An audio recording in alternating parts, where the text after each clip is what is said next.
Everyone, my name is Suarez. I've always had a fascination for computers and technology, and I made a few apps for the iPhone, iPod Touch, and iPad. I'd like to share a couple with you today. My first app was a unique fortune teller called Earth Fortune that would display different colors of Earth depending on what your fortune was. And my favorite and most successful app is Bustin' Jeeber, which is a Justin Bieber whack-a-mole. I created it because a lot of people at school disliked Justin Bieber a little bit, so I decided to make the app. So I went to work programming it, and I released it just before the holidays in 2010. A lot of people ask me, how did I make these?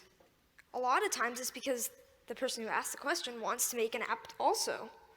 A lot of kids these days like to play games, but now they want to make them.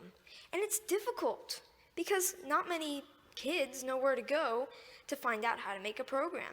I mean, for soccer, you could go to a soccer team. For violin, you could get lessons for a violin.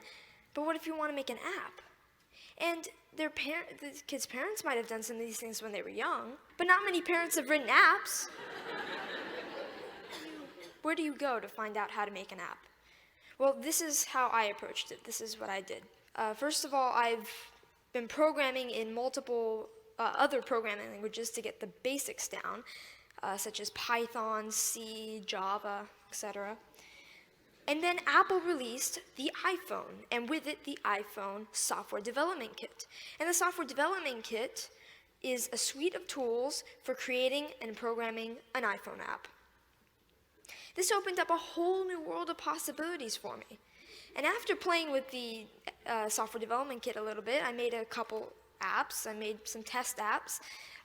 One of them happened to be Earth Fortune, and I was ready to put Earth Fortune on the App Store.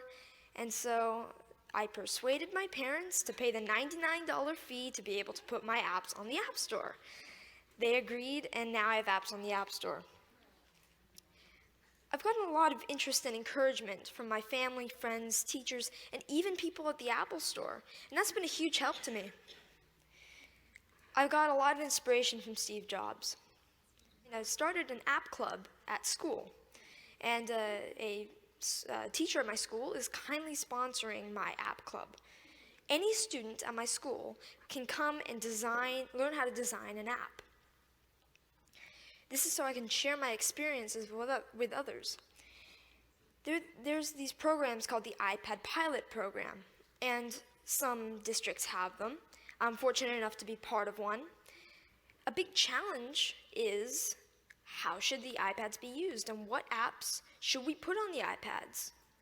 So we're getting feedback from teachers at the school to see what kind of apps they'd like. When we design the app and we sell it, it will be free to local districts and other districts that we sell to. All the money from that will go into the local ed foundations. These days, students usually know a little bit more than teachers with the technology. So, sorry. So this is a resource to teachers, and educators should recognize this resource and make good use of it. I'd like to finish up by saying what I'd like to do in the future. First of all, I'd like to create more apps, more games. I'm working with a third-party company to make an app. I'd like to get into Android programming and development. And I'd like to continue my app club and find other ways for students to share knowledge with others. Thank you.